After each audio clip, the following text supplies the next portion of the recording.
So this is diathermy for an arterial wound. With this, our goal of treatment is to facilitate tissue healing and facilitate wound healing. And with that, we're going to be using a non-thermal pulse shortwave diathermy that is less than 38 watts.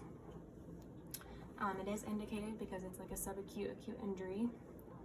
And then with that, I'll be assessing contraindications. Do you have any electric devices? No. In your body or anything? No. No? Okay. And I will be making sure that there's no electronic or magnetic devices around the area.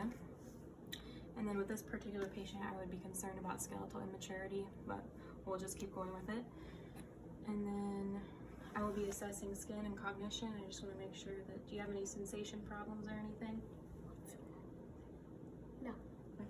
For the application of the treatment, we're going to be using an inductive drum, and we're going to be using it to this wound here on the lateral calf. And with that, I just want to make sure that the patient doesn't have any jewelry on or any metal. Do you have any?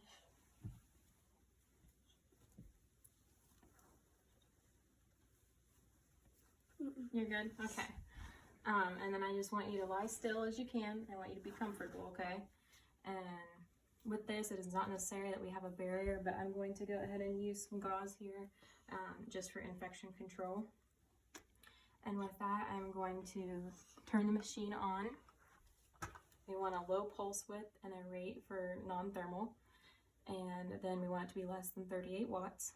And so we're going to position it about 1 inch away without touching the wound itself and without touching the surface. And with that, we're going to do that we're going to do about 40 minutes. And I'm going to do that 1 time a day, and I'm going to do that for 5 days a week.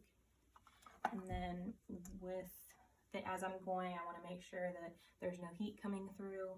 I want to make sure it's not a thermal modality, so I want to make sure that they aren't feeling any heat, and I'll be checking every 5 minutes. And I should be 1 to 2 feet away from the patient, and I'll just be checking throughout. And then as other interventions that could be used would be some ultrasound and some UVC light therapy.